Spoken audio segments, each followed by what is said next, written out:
자, 오늘 문제풀이인데요.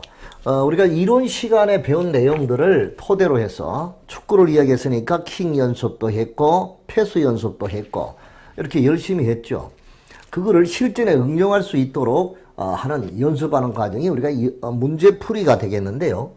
자, 일단 주택관계 법규는 크게 공동주택의 건설 공급 관리에 관한 법령에 있고 제 강의를 할 때 제가 분류한 내용이죠. 도시정비재생과 주택설비 안전관리법령 이렇게 크게 두 개를 나누고 그 다음에 집합건물 관리법령 이렇게 해서 이제 세 파트로 나누어서 법령을 분류를 해봤습니다. 그럼 공동주택의 건설공급 관리의 법령에는 이 주택법, 모법인 주택법에서 7문제가 출제가 되죠.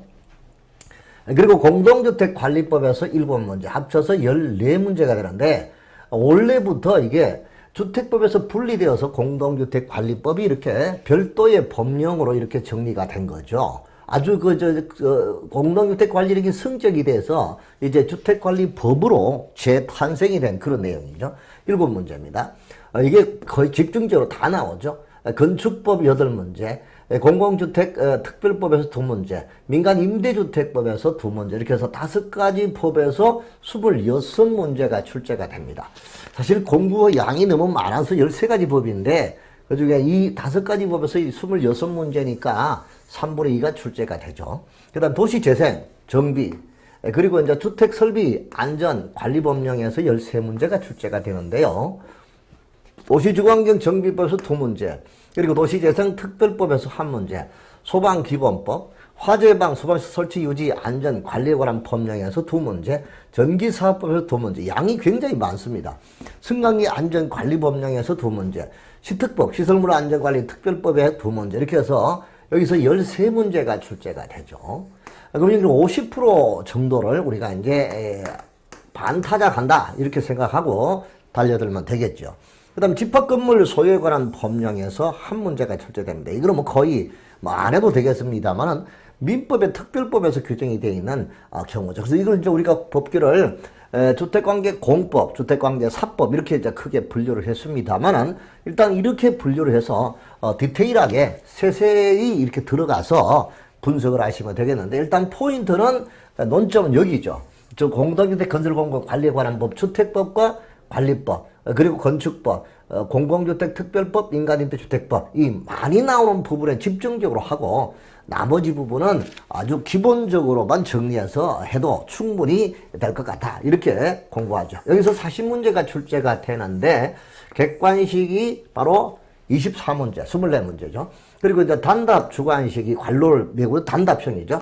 16문제. 이렇게 해서 40문제가 출제가 되는 게 주택관계법규다. 자, 오늘 첫 시간에 우리가 강의할 내용은 교재 편제상 우리가 제1편의 건축법이죠. 그 건축법의 건축을 알아야 나머지 알 수 있다. 이런 의미에서 건축법을 먼저 뒀습니다만은 이론적으로 정리한다면 모법인 주택법이 제일 앞장을 서야 되겠습니다만 일단 주택도 건축에 속합니다. 그렇죠. 그러니까 건축법부터 먼저 보는 것이 순서적이다. 이렇게 했을 때 크게 보면 건축법은 1장에 적용 범위가 있고요. 그 다음 2장에 건축행정 절차, 그리고 3장에 몽땅 묶어서 건축 제한 등이다. 이렇게 해서 요약은 이렇게 3개 파트로 정리를 했다. 이렇게 볼 수가 있겠습니다. 자, 그럼 여기서 이제 각각 이론을 조금 정립을 조금 하면서 거기에 해당하는 문제를 우리가 풀어가는 그런 방향으로 볼 수 있겠는데 일단 건축법의 적용의 범위는 우리가 이론 시간에 배운 바와 같이 건축법 적용 범위는 일단 건축법 적용받는 대상물이 있죠. 그리고 이제 대상 행위가 있죠. 그리고 이제 대상 지역이 있다. 요렇게 우리가 이제 정리를 했습니다. 그렇죠.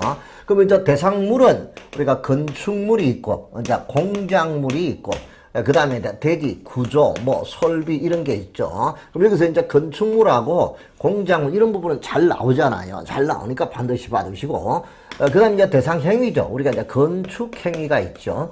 그리고 이제 대수선 행위가 있고, 그리고 이제 용도 변경 행위가 있다. 이렇게 우리가 볼 수가 있겠습니다. 그렇죠. 우리 이제 건축이라는 것은 신증, 개, 제1화, 신축, 증축, 개축, 개축 이전을 말하죠. 그리고 대소설은 크게 수선하는 건데 수선과 대수선은 차이가 있죠.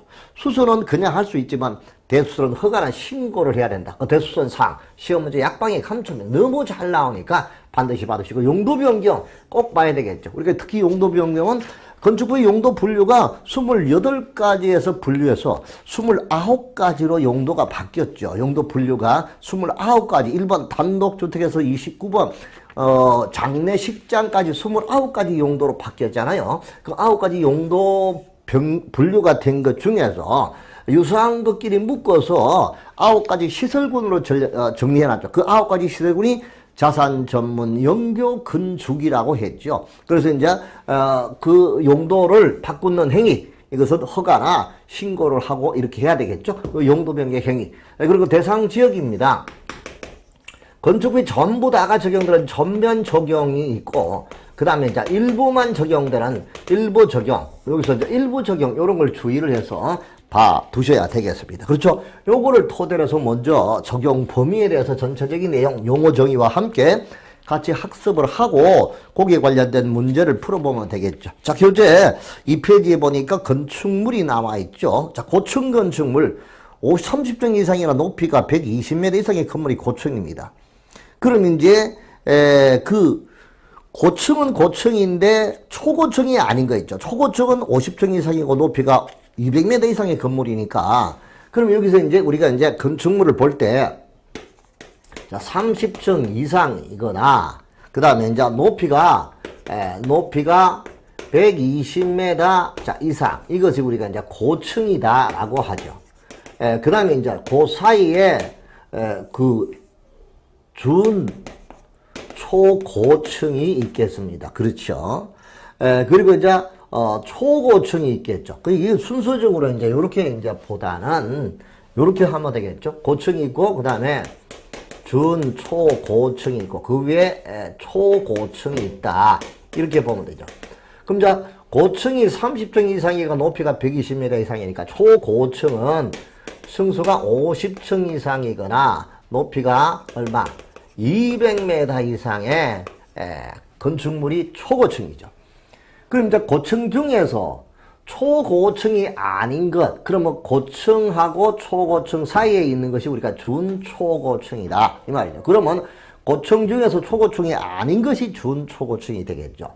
그럼 여기서 이제 만약에 30층 이상에서 49층까지는 준초고층이 되겠고, 높이가 120m에서 200m 미만까지는 준초고층이다. 이렇게 우리가 보면 되겠죠. 뭐 그런 기본적인 용어 개념이니까 큰 의미가 없는 거니까 요 개념은 요 숫자 30층, 50층, 120, 200m 요것만 주의하고 가면 되겠죠. 세 번째, 다중이용 건축물, 여러 사람이 이용하는 그런 건축물, 불특정 다수의 사람이 여러 사람이 이용하는 그런 건축물인데, 요 이제 다중이용 건축물은 우리가 이제 강의할 때 다중이용 건축물은 내 친구 문판이가 종종 이용하는 여관이다 이렇게 봤죠. 다중이용시설은 친구 문판이가, 자, 문화집회가 되겠고요. 자, 문화집회인데 여기서 중요한 것은 동식물원은 제외한다. 자, 문화집회 중에서 동물원과 식물원은 다중이용시설물이 아니다. 제외한다. 그 다음에 이제 그 판매시설이 있죠. 판매시설. 그리고 이제 종교시설이 있고요. 그 다음에 종합병원이 있습니다. 그리고 여객 자동차 터미널, 여객용 시설이죠. 그럼 여러분 강남 터미널 이런 것이죠. 그 다음에 이제 관광 휴게 시설 또는 관광 숙박이죠. 관광 숙박이 되겠네요. 그럼 여기서 이제 다중 이용 건축물이란 내 친구 문판이가 종종 이용하는 여관이다. 그리고 이제 이거와 관계없이 용도에 상관하지 않고 16층 이상의 건축물, 16층 이상의 건축물은 용도와 무관하다. 자, 용도와 관계없이 16층 이상이면 그것 또한 다중이용 건축물이다. 이렇게 보죠. 그럼 여기 문판이 종종 이용하는 여관, 요거는 용도인데 이 용도에 해당이 되고 5,000제곱미터 이상의 건축물이 되겠죠. 그래서 요런 용도로 쓰이고 바닥 면적 합계가 5,000제곱미터 이상의 건축물이 우리는 다중이용 건축물인데 16층 이상의 경우는 용도와 관계없이 16층 이상이면 다중이용 건축물이다. 이렇게 볼 수가 있다. 이거죠. 준다중이용 건축물은 그러한 용도로서 규모가 좀 작죠. 1,000제곱미터 이상의 건축물을 준다중이다. 자, 5번 특수구조용 건축물이죠. 자, 특수구조 건축물은 특수구조 건축물입니다. 특수구조의 건축물 문자 그대로 특수한 구조 형태인데 한마디로 차양시설, 햇빛을 가리게 하는 차양시설로서 돌출 부분이 3m 이상 돌출된 건축물입니다. 이게 이제 건축물이 있는데 이렇게 이제 차양, 햇빛이 돌출한 부분이 이게 몇 메다? 3m 이상 차양, 햇빛 가리개 이런 경우죠. 그 다음에 기둥과 기둥 사이 거리, 우리가 이제 기둥과 기둥 사이의 거리를 우리가 경간이라 합니다. 이 경간, 자 경간이 몇 메다? 20m 이상의 건축물은 특수한 20m 이상의 건축물은 특수구조 건축물이죠. 그 외에 특수한 설계나 시공 공법이 필요한 건물로서 국장이 고시하는 구조로 된 건축물이죠. 그러니까 한마디로 차양, 경간 20m 이상. 그리고 이제 특수한 설계, 특수 설계나 시공 공법에 따라서 건축된 건축물 이런 것이 우리가 특수구조 건축물이다. 이렇게 보시면 되겠죠. 그럼 건축물의 구성의 요소는 지하에도 있고 지상도 있죠. 지하층이라는 것은 건물의 바닥이 지표면 아래에 있는 층으로서 바닥에서부터 지표면까지 평균 높이가 해당 층 높이에 평균 높이 해당 층 높이에 2분의 1 이하인 것이 우리가 지하층이다. 이렇게 우리가 보셨습니다. 여기 이제 우리가 이제 요렇게 지표가 있고 여기도 지표가 이렇게 있습니다. 그렇죠. 그럼 요렇게 이제 건축물이 이렇게 세워져 올라가 있다라고 보면 요걸 이제 크게 부각을 시키기 위해서 한 거죠. 이 바닥이 딱 지표면 아래에 있는 층, 바닥이 지표면 아래에 있는 층으로서 여기서 바닥이 지표면까지 요까지를 H1이라고 하고 여기서 요까지를 H2라고 합시다. 그러면 H1과 H2의 평균 높이가 요 정도가 되겠죠. 그럼 요 평균 높이를 우리가 작은 H라고 하고요. 고층이 속해 있는 층 높이를 우리가 큰 H, 요거를 큰 H라고 합시다. 그러니 결론적으로 평균 높이 H는 2분의 1 H 이상인 거. 그러니까 한마디로 이 이게 지하층이다. 지하층이라는 것은 한 문자 그대로 바닥에서부터 바닥 지표면까지 평균 높이 H가 평균 높이가 그 층이 속해 있는 층 높이에 2분의 1 반툼 이상, 여기서 여기까지 요 높이가 요 높이에 반툼 이상이 되면 그건 지하층이다. 옛날에 반지하가 지금은 온지하, 지하층이다. 이렇게 우리가 볼 수가 있는 거죠. 알아두시고요. 그 다음에 이제 4페이지 건축물의 규모가 나옵니다. 그리고 건축 면적, 바닥 면적, 연면적, 층수 높이, 이거는 문제와 같이 이렇게 풀어보도록 하고요. 5페이지에 건축행위가 있죠. 건축행위라는 것은 아까 건축 대수선 용도. 그 건축은 신증 개개, 신축, 정축, 개축, 재축 이전 이것을 말하고 대수선은 한마디로 내력벽을 증설에 해체하거나 벽면적 30제곱 수선 변개하라는 건데 이 대수선을 우리가 이제 강의할 때 이론 시간에 강의할 때 뭐라고 해서 대수선. 자, 대수선 크게 수선하는 것인데 한마디로 이 내기 보지의 3. 그렇죠. 내기 보지 3. 그다음에 방방, 주미, 다마 이렇게 우리가 정리한 게 떠오를 겁니다. 한마디로 말해서 내력벽 30제곱미터 이상입니다. 기둥, 보, 지붕이 있죠. 그래서 기둥과 보와 지붕 요거는 3개 이상입니다. 그리고 이제 방화지구 그렇죠. 방화지구 안에 방화벽이 있죠. 그렇죠. 방화지구 안에 여기서 이제 방화벽이나 방화부액이죠. 방화벽이나 방화구액을 위한 벽을 증설 해체하거나 수선 변경하는 것. 자, 그 다음에 주계단이죠. 주계단, 피난계단. 그렇죠. 미관지구 안에 외부 형태나 변경하는 것. 자, 그 다음 다가구 다세대 주택의 가구나 세대 간 경계벽을 증설 해체, 수선 변경하는 것. 그리고 이제 마감 재료를 증설 해체하거나 벽면적 30제곱 이상 수선 변경하는 것. 이것이 우리가 대수선이다. 그래서 매기보지 3, 방방주미다마. 이렇게 해서 이제 대수선. 이렇게 우리가 봤죠. 이 중에서 알아둘 것은 이 매기보지 3. 이거에서 우리가 알아둘 것은 여기는 증설과 해체. 그리고 이제 수선과 변경. 자, 요런 점에서 차이가 있죠. 증설과 해체는 이거는 개수와 크기에 상관하지 않습니다. 근데 수선과 변경은 3개 이상이 돼야 되겠죠. 그래서 이제 매기보지 3 이렇게 이제 얘기한 거 우리가 알아두시고 가야 되겠죠. 그 증설과 해체는 몇 제곱미터 이상이 상관없어요. 개수 몇 개 이상 상관없어요. 만약에 내력벽을 1개를 증설했다, 기둥을 1개를 증설해도 그거는 대수선이다. 증설과 해체는 개수에 상관하지 않고 대수선이다. 그런데 수선과 변경은 기둥 2개를 수선했다. 그러면 이건 대수선이 아니죠. 그거는 일반 수선이 되는 거니까 그런 점을 주의를 하고 봐두셔야 되겠고요.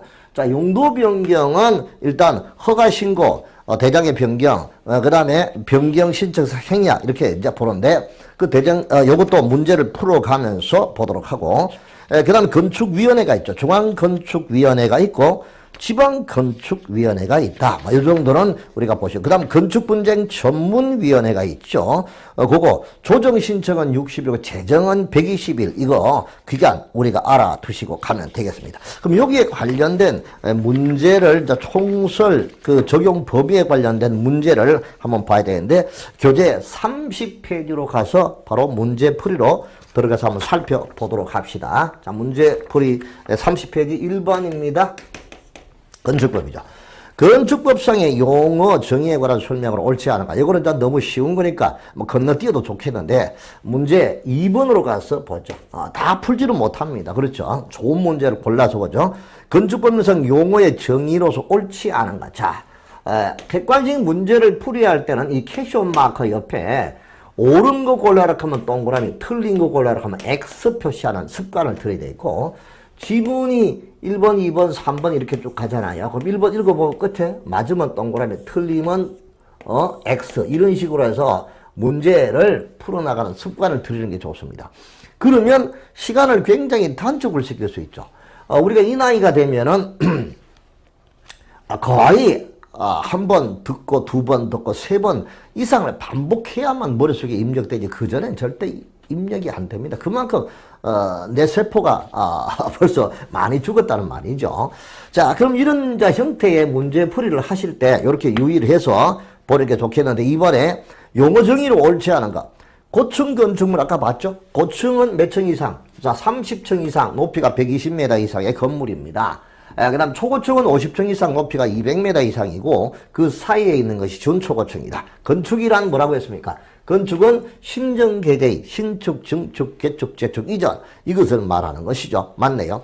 부속 건축물이란 건물의 내부와 외부를 연결하는 완충 공간으로서 전망이나 휴식 등의 목적으로 외벽에 접하여 부가적으로 설치되는 공간을 말한다. 이거 과거의 기출 문제죠. 이거는 한마디로 발코니에 대한 설명이지 부속 건축물에 대한 설명이 아니잖아요. 그렇죠. 부속 건축물이라는 것은 문자 그대로 건축물의 안전이라든가 이런 것을 향상시키기 위하여 추가적으로 건축물에 추가적으로 설치하는 그런 건축물이 되는 것이죠. 그러니까 3번은 틀렸습니다. 지하층이라는 건축물, 아까 이야기한 지하층은 건축물의 바닥이 지표면 아래에 있는 층으로서 바닥에서 지표면, 바닥 지표면까지 평균 높이가 그 층 높이의 2분의 1 이상인 것을 지하층이라고 했죠. 맞네요. 증축은 기존 건물이 있는 대지에서 건축물의 건축면적, 연면적, 층수, 높이 이거를 늘리는 것, 이걸 우리가 증축이라고 합니다. 맞죠? 연면적, 4가지 건축면적, 그리고 연면적, 층수, 높이 이 4가지를 늘리는 것, 이걸 우리가 증축이라고 한다. 이렇게 알아두시고, 자, 그러면 옳지 않은 것은 3번이 정답이다. 이렇게 볼 수가 있겠네요. 좋아요. 그 다음에 이제 3번도 같은 문제가 되는데, 그럼 그런 거는 한번 풀어보면, 4번째, 다중이용 건축물이죠. 아까 다중이용 건축물은 다 문판이가, 내 친구 문판이가 종종 이용하는 여관이로서 바닥 면적 합계가 5,000제곱 이상의 건축물. 이게 다중이용 건물이죠. 그리고 용도와 상관하지 않고 16층 이상의 건축물은 다중이용 건축물이다. 그래서 문제 4번에 관한 내용이죠. 그러면 아닌 것. 아까 거기서 보실 때 동물원하고 식물원은 뭐 한다? 제외한다. 이게 항상 관로안에 이런 게 포인트가 되는 거니까 여러분들 잘 알 수 있겠죠. 자, 1번 숙박 관광 맞고요. 2번 종교, 종종 5,000제곱 이상 맞죠.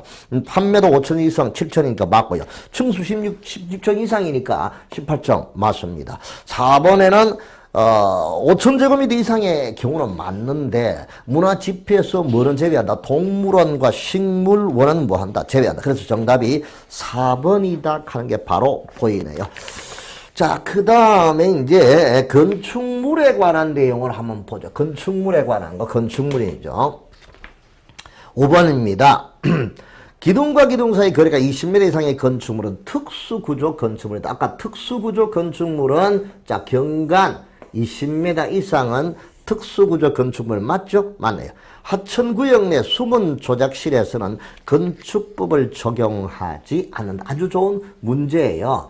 우리가 이제 건축물은 뭐냐 하면은 공작물 중에서 자, 지붕과 기둥 또는 벽이 있는 것으로서 기타 벽이 있는 것과 그 다음 기타 대통령령이 정하는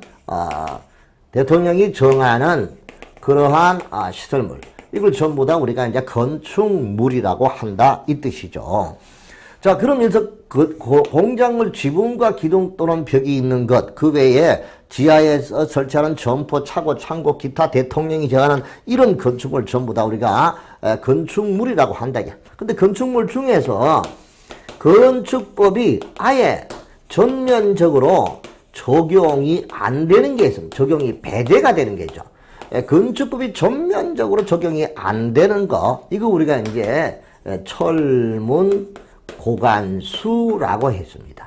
철도시설이라든가 문화재, 고속도로 통행료 징수시설, 그리고 컨테이너를 이용한 간이 창고, 그리고 수문 조작시설겠죠. 그럼 이 5가지는 건축법이 전부 다가 적용되지 않는 거죠. 그러니까 하천구역 내 수문 조작실에 대해서는 건축법을 적용하지 않는다. 건축법이 전부 다가 적용 배제되는 거. 요걸 얘기하죠. 철문, 곡간수, 철도시설, 문화재, 고속도로 통행료, 징수시설, 컨테이너를 이용한 간이 창고, 그리고 수문 조작시설. 이것은 건축법이 전부 다가 적용되지 않는 거죠. 맞아요.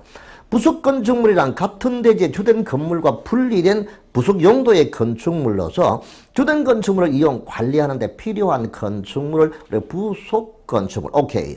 불특정 다수의 사람들이 이용하는 거 아까 이야기했죠. 다중이용 건축물입니다. 그렇죠? 동식물은 뭐한다? 제외한다. 오케이. 5천 이상의 5,000제곱미터의 건축물은 다중이용 건축물 맞네요. 자, 교육연구시설로서는 바닥면적 합계가 500제곱미터인 건축물은 준다중 이용 건축물이다 했는데 아까 준다중 이용 건축물은 1,000제곱미터 이상이죠. 그러니까 500제곱미터 이게 틀렸네요. 그래서 1,000제곱미터 이상 바닥 면적 합계 1,000제곱미터 이상의 건축물이잖아요. 그렇죠. 그러니까 정답은 5번이다. 자, 이 문제는 한 문제 속에 용어 정의의 웬만한 사각을 다 담고 있으니까 이런 문제가 잘 만들어진 문제인데 실제는 이 정도 이렇게 나올 가능성이 있을까 하는 그런 의문도 듭니다만은 이런 식의 공부를 해 주시고 하면은 아주 도움이 될 것입니다. 그렇죠. 알아주시면 되겠고요. 그 다음에 이제 페이지 33페이지 가서 7번 문제로 들어갑니다. 자, 7번에 건축물의 면적 산정 방법 등에 관한 설명으로 옳은 거에 오르간만에 옳은 거 골라라 했죠. 옳은 걸 찾는 문제가 훨씬 더 어렵잖아요. 그렇죠. 자, 1번 벽기둥 구획이 없는 건축물은 그 지붕 끝으로부터 수평거리 1m를 후퇴한 선으로 둘러싸인 수평 투영 면적을 건축 면적이라고 한다. 자, 우리가 이제 이렇게 이제 이론 시간에 정리한 게 생각이 날 것입니다. 여기 이제 1층이 있고요. 자, 여기서 이제 2층이 바닥 면적이 있습니다. 1층, 그리고 2층. 여기 이제 처마가 톡 튀어나와 있어요. 자, 여기서부터 우리가 이제 E까지를 우리가 A라고 한다면 A가 되겠고, 여기서 여기까지는 우리가 이제 B라고 하고, 여기서 여기까지를 C라고 합시다. 그럼 이 C는, 자, 여기서 A는 뭐가 되냐? A는 일반 거접을 기본 끝에서부터, 이 끝에, 끄트머리에서부터 1m를 후퇴한 선. 그럼 요까지 우리가 건축 면적이라고 할 수 있겠죠. 그런데 이제 한옥은 여기서 2m, 한옥은 2m. 그 다음에 이제 차양은 3m. 자, 그 다음에 그 전통 사찰. 전통 사찰은 4m, 끝에서부터 4m. 그래서 2, 3, 1, 2, 3. 그렇죠. 이렇게 1m 또는 2m, 3m, 4m. 그래서 후퇴한 선. 거기서부터 끝까지는 우리가 이제 건축 면적이라고 하는 거죠. 그러면, A, 건축 면적이라고 한다면, 이것을 건축 면적이라고 한다면, 건축 면적은 A-1m. 자, 그 다음에 2m, 그 다음에 3m, 그 다음에 4m 후퇴한 선. 이것을 우리가 건축 면적이 되겠고. 자, B는, 요거는, B는 1층 바닥 면적이 되겠죠. 1층 바닥 면적이 되겠고요. 자, 그럼 C는, 여기는 2층 바닥 면적이다. 우리가 이렇게 이제 볼 수가 있는 거죠. 자, 그럼 이제 이거를 이제 우리가 봤을 때 이게 벽 기둥 구역이 없죠. 벽 기둥이 구역이 없는 건물은 그 지붕 끝에서부터 몇 메타. 자, 1m를 후퇴한 선을 둘러싸인 수평 투영 면적을 끝에서부터 1m 빠진 요 면적, 여기서 요까지 면적을 건축 면적이다. 이렇게 볼 수 있죠. 바닥 면적은 원칙적으로 건축물의 외벽의 중심선으로 둘러싸인 부분의 수평 투영 면적을 합니다. 맞아요. 건축물의 자, 그런데 여기서 이제 1번 같은 경우도 아까 이 얘기를 했죠. 벽 기둥 구역이 없는 건축물은 그 지붕 끝부분에서부터 수평거리 1m를 후퇴한 선을 둘러싸인 수평 투영 면적을 건축 면적이라고 한다 했는데, 이거는 지금 1번 같은 경우는 건축 면적에 대한 설명이라 보다는 이 바닥 면적에 대한 설명으로 볼 수가 있겠고요. 그렇죠. 그러니까 이거는 건축 면적하고 바닥 면적의 개념이 다른 경우죠. 2번 바닥 면적은 원칙적으로 건축물의 외벽의 중심선으로 둘러싸인 부분의 수평 투영 면적이다. 이건 이제 바닥 면적이 아니고, 여기는 건축 면적은 원칙적으로 건축물의 외벽의 중심선, 이 벽이 있다고 봤을 때 이렇게 이제 건축물이 이렇게 있다. 벽의 중심선, 그렇죠. 여기서부터 여기까지 이걸 얘기하는 거죠. 그러니까 이거는 이제 바닥 면적이 아니고 건축 면적에 대한 개념이니까 2번도 틀렸고, 건축물 지상층에 일반이나 차량에 통행할 수 있도록 설치한 보행 통로나 차량 통로 및 지하 주차장의 경사로는 건축 면적에서 제외한다. 산입하지 않는다. 맞네요. 연면적은 하나의 건축물 각층의 건축 면적의 합계로 한다. 자, 우리가 이제 이렇게 이제 건축물이 3개층이 있다. 500, 500, 500이다. 이거 각층 바닥 면적 합계를 연면적이라고 하는 건 맞네요. 그런데 하나의 건축물 중 건축물 각층의 바닥 면적의 합계로 하는 건 맞는데, 지하층이 있다. 여기 지하층이 있다면 지하층을 포함한다라고 했는데요. 여기서 우리가 이제 하나의 건축물 각층의 바닥 면적의 합계는 하는데, 연면적 하나의 건축물 각층의 건축 면적의 합계를 한다 했죠. 각층 바닥 면적의 합계인데 건축 면적이죠. 틀렸죠. 그리고 이제 알아둘 것은 지하층의 바닥 면적과 연면적에 들어갑니다. 근데 이제 다만 용적률 계산할 때, 자, 용적률을 계산할 때 용적률은 대지 면적에 대한 건축 문제의 연면적의 비율이죠. 이때 연면적에는 지하층 면적이라든가 주차장 면적이라든가 대피 공간이라든가 이런 면적이 빠지는 거죠. 그러니까 여기는 지금 포인트를 바닥 면적의 합계라고 해야 되는데 건축 면적의 합계, 이렇게 해서 4번도 틀린 경우가 되겠죠. 5번 공동주택으로서 지상층에 설치한 기계실, 전기, 어린이 놀이터, 조경시설 및 생활 폐기물 보관함의 면적은 바닥 면적에서 뭐한다? 제외하죠. 그런데 포함한다 해서니까 틀린 거죠. 자, 문제를 천천히 잘 보십시오. 15의 기출문제는 굉장히 괜찮은 문제인데 얼핏 보면 선생님도 이거 안 풀어보고 오면 틀릴 수도 있겠네요. 저도 처음에 착각을 했어요. 그러니까 1번 벽 기둥의 구역이 없는 건물은 그 지붕 끝부분에서도 수평거리 1m를 후퇴한 선을 둘러싸인 수평 두형 면적을 건축 면적이 아니고 이건 바닥 면적이 되겠고, 자 2번은 원칙적으로 건축으로 외벽의 중심선을 둘러싸인 부로 수평 투영 면적은 이 건축 면적이 되겠고요. 3번은 맞고 연면적은 하나의 건축물 각층 바닥 면적이 합계인데 건축 면적이 합계 틀렸고요. 공동주택으로 지상지석 기계실, 전기실, 놀이실 이와 같은 생활 폐기물 보관함의 면적은 제외되는데 산입한다 해서 이렇게 틀렸고, 그래서 옳은 것은 3번이 정답이다. 이렇게 우리가 이제 보시고 이 7번 문제 한번 되풀이해서 리바이브에서 문제가 나올 가능성도 있으니까 한 번 더 체크를 해두시고 가는 게 좋을 것 같습니다. 좋아요. 9번 문제 바닥 면적에 대한 설명, 이제 옳지 않은 거. 자, 벽 기둥 구역이 없는 건축물의 바닥 면적, 그 지붕 끝부분에서부터 수평거리 1m부터 해서 둘러싸인 수평도면 아까 봤고, 주택의 발코니의 바닥은 난간 설치 여부에 관계없이 발코니 면적에서 발코니가 접한 가장 긴 외벽에 접한 길이에 1.5m를 곱한 값을 뺀 면적을 바닥 면적에 뭐한다? 산입한다 라고 되어 있습니다. 그럼 이거를 이제 무슨 말이냐? 여기 우리가 이제 건축물이 이렇게 있어요.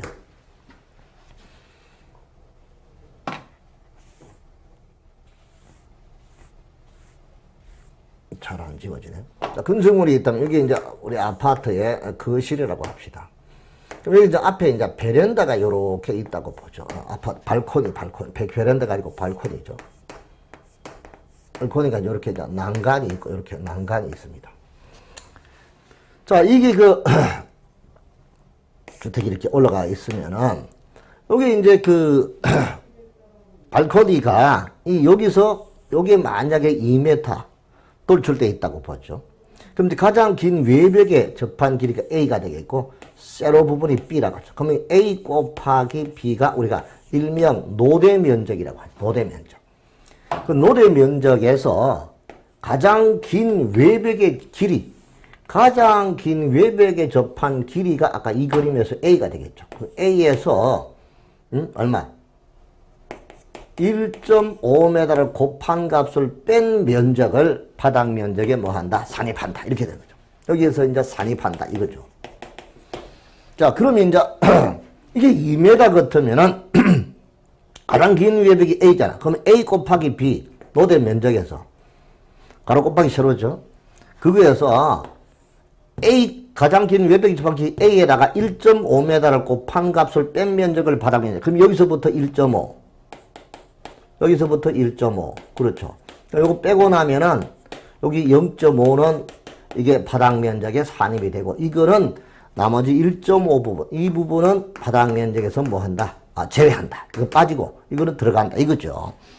자, 그러니까 여기는 자, 이번에 주택의 발코니의 바닥은 난간 설치 여부에 관계없이 발코니의 면적에서 발코니가 접한 가장 긴 외벽에 접한 길이에 1.5m를 곱한 값을 뺀 면적을 바닥 면적에 산입한다. 맞습니다. 건축물의 지상층에 설치한 어린이 놀이터 생활 폐기물 보관함의 면적은 바닥 면적에 산입하지 않는다라고 했는데, 여기서 이제 알아야 할 건 지상층에 설치한 격했죠. 건축물의 지상층에 설치한 어린이 놀이터 및 생활 폐기물 보관함의 면적은 바닥 면적에 산입하지 않는다 했는데, 우리가 이제 공동주택일 때 공동주택으로서 지상층에 설치한 기계실, 전기실, 놀이터, 조경시설, 생활 폐기물 보관함의 면적은 바닥 면적에 산입하지 않는데, 건축물의 지상층에 설치한 놀이터, 생활 폐기물 보관함의 면적은 바닥 면적에 산입하지 않는다. 이렇게 해서 자, 요거는 공동주택에 관한 그런 기준인데 건축물 전체를 가지고 이야기했으니까 조금 문제가 있다. 이렇게 해서 이제 3번을 체킹을 해 놓은 것 같은데요. 요거 잠시 제껴두고 4번 필로티 부분이 공중의 통행이나 차량의 통행, 주차에 전용되는 경우는 바닥 면적에 산입하지 않는다. 그렇죠. 장애인의 승강기, 장애인용 에스컬레이터, 휠체어 리프트, 경사로 또는 승강장은 바닥 면적에 산입하지 않는다. 자, 그래서 여기서 정확하게 볼 수 있는 것은 옳지 않은 것은 3번 건축물의 지상층이 아니라 공동주택으로서 지상층에 설치한 어린이 놀이터, 그리고 생활물, 폐기물 보관하는 시설. 자, 이러한 것은 바닥 면적에 산입하지 않는다라고 해야 되죠. 그래서 여기서는 건축물의 지상층에 설치한 이게 전체적으로 얘기한 거니까 잘못됐다. 그래서 3번이 정답이다. 이렇게 정리를 했다. 이렇게 보면 되겠습니다. 자, 10번째 하나 더요. 건축법령상 대지 면적이 200제곱미터인 대지에 건축이 되어 있고 각 층의 바닥 면적이 동일한 지하 1층, 지상 3층인 하나의 평지분 건축물로서 용적률이 150%라고 할 때 이 건축물의 바닥 면적은 얼마인가?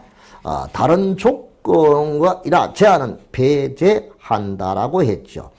자, 일단 여기서 이제 바닥 면적을 구하라 했잖아요. 자, 일단 대지 면적이 얼마예요? 대지 면적이 200제곱미터고 용적률이 150%다. 이때 지하층을 제외한 최대 연면적은 300제곱미터가 되는데, 자, 봅시다. 대지 면적이, 일단, 여기 대지가 200제곱미터.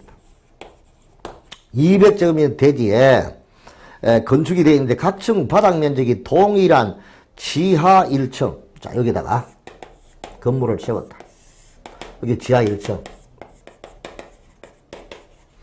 지하 1층, 지상 3층이다. 하나, 둘, 3층. 지상 3층인 하나의 평지분 건물로서 용적률이 여기가 몇 퍼센트? 용적률이 150%다. 자, 그러면 200제곱미터 분의 X 곱하기 100. 이게 이제 150%다 이거잖아요. 그렇잖아요. 자, 그러면 여기서 이제 최대 연면적은 이게 당연히 X가 얼마가 됩니까? 300이 돼야 되겠죠? 그렇잖아요. 최대 연면적은 300제곱미터가 되는 거죠. 따라서 각 층의 바닥 면적이 동일한 지상 3층일 때 각 층 바닥 면적은 얼마가 되느냐? 자, 이거 100, 100, 100 동일하니까 이게 300이 되겠죠? 200분의 300 곱하기 100 하니까 150% 맞잖아요. 그렇죠. 그러니까 이때는 각 층 바닥 면적은 100제곱미터. 그래서 4번이 정답이다. 이렇게 기본적으로 볼 수 있는 그런 문제가 된다. 이렇게 보면 되겠죠. 11번 건축물의 면적 높이 층수 산정에 관한 설명자 옳지 않은가? 건축 면적은 원칙적으로 건축물의 외벽의 중심선을 둘러싸인 부분의 수평 토양 면적 아까 봤고요. 벽 기둥 구역이 없는 건물은 그 지붕 끝에서부터 수평거리 1m인데 우리가 이제 보통 1m 후퇴항선 둘러싸인 부분의 수평 토양 면적을 바닥 면적으로 봅니다. 맞아요. 지하층은 건축물의 층수에 산입하지 않고 건축물이 부분에 따라 층수가 다를 경우는 평균 층수를 건물의 층수로 하는 게 아니고 높은 경우죠. 그렇게 그중 가장 많은 층수를 건물의 층수로 하는 건데 평균 층수라고 했으니까 잘못된 거죠. 이게 3번이 틀렸네요. 대지 면적에 대한 건축 면적의 비율인 대지 면적 건축 면적 비율이 뭐예요? 건폐율이죠. 건폐율의 최대 한도는 국계법의 기준에 따른데 건축법에 따로 규정이 있으면 건축법에 따르고 건축법에 따로 규정이 없으면 국계법에 따른다. 그 뜻이죠. 자, 연면적이란 하나의 건축물 각층 바닥 면적의 합계를 말하는데 여기서 우리가 지하층 면적도 포함이 됩니다. 다만 용적률을 건설할 때는 용적률을 계산할 때 그때는 지주 대피, 지하층, 그리고 주차장 면적, 그리고 대피 공간, 그리고 피난 안전 구역 이것은 뭐 한다? 제외한다. 이거 기억을 해 두시고 가면 좋겠죠. 맞아요. 정답은 3번이 정답이다. 이렇게 보게 되겠습니다. 자, 12번 문제 계산 문제인데 건축법에 이렇게 계산 문제가 하나씩 꼭꼭 나오죠. 그러니까 이제 우리가 12번에 보니까 제가 이론 시간에 여러 번 했던 거죠. 건축물의 용도가 일반 업무시설 오피스텔, 건축 면적이 1000제곱미터, 바닥 면적이 800, 연면적이 8000, 그리고 층고가 4m인 10층 건축물, 옥상에 설치된 높이가 15m인 승강기 탑 수평 토양 면적이 100제곱미터다. 자, 그럼 이렇게 우리가 이제 건물이 세워져 있다라고 보죠. 이때 건축 면적이, 요게 건축 면적이 1000제곱미터가 됩니다.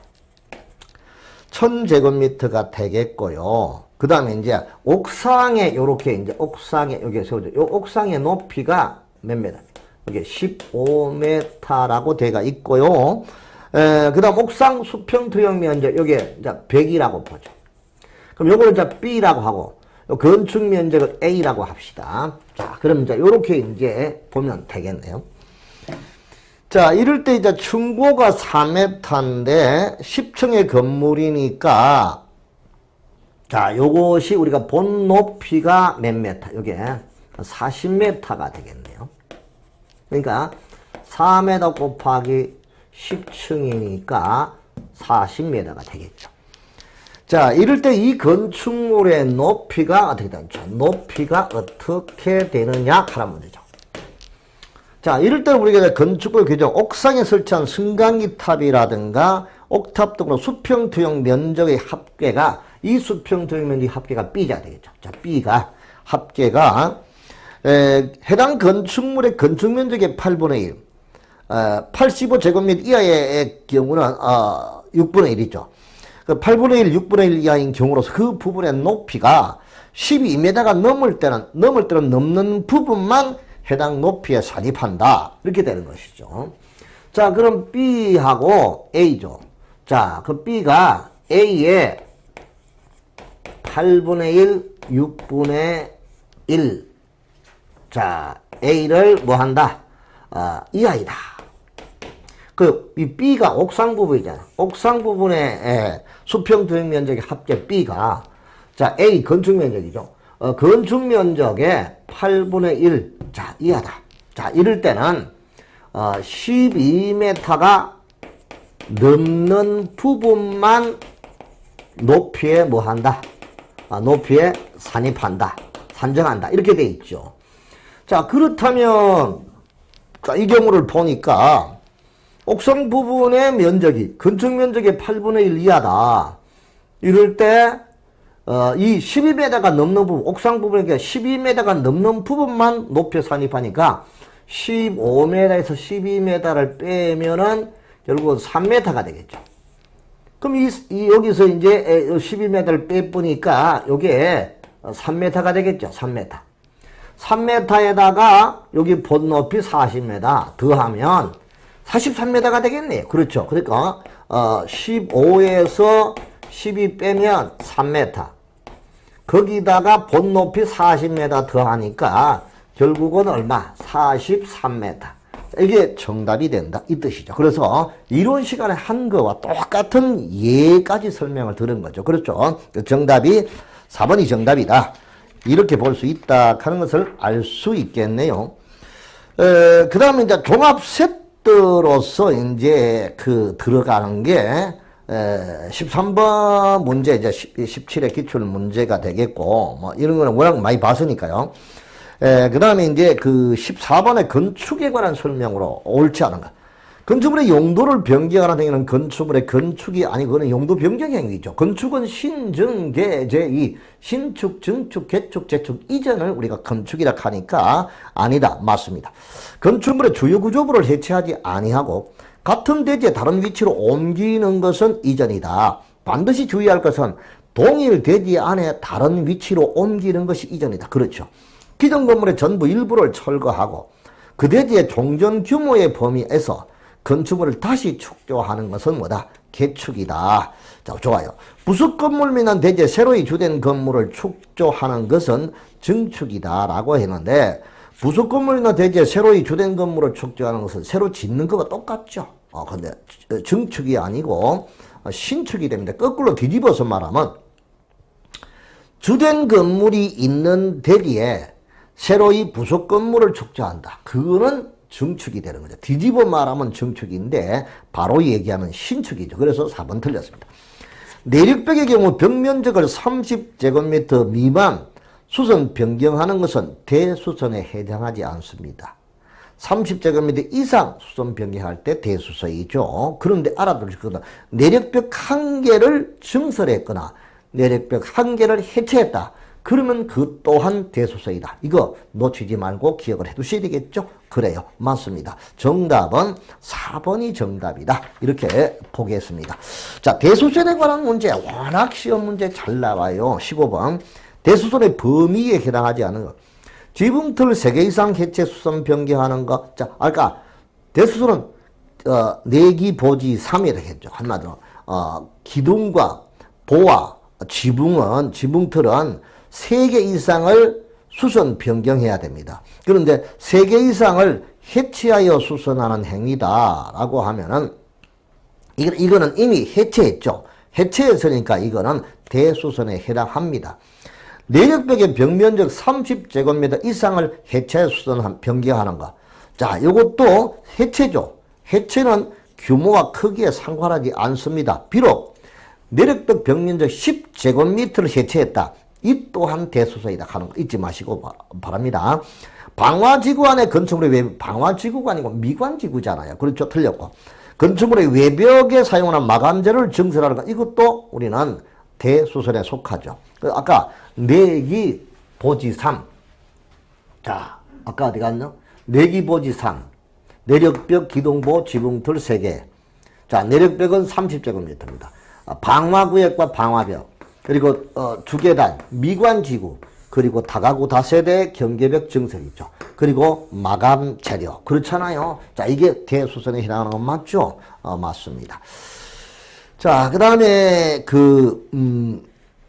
다세대 주택의 세대간 경계벽을 변경하는 행위 또한 대수선 맞네요.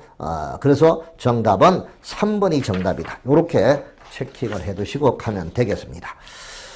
자, 그 다음에 이제 용도 변경에 관한 문제인데, 요거는 워낙 중요한 거니까 여기서 조금 잘라서 쉬었다가 어차피 이후로 조금 깐깐하게 정리를 해줘. 앞부분 시험 문제 잘 나오죠. 그러니까 깐깐하게 해야 되니까 여기서 쉬어서 가서 다음 시간에 흑판단 전체를 새로 지우고 깨끗하게 정리해서 다시 한 번 더 진행을 하도록 하겠습니다. 자, 이번 시간, 첫 시간은 여기까지입니다. 수고했습니다.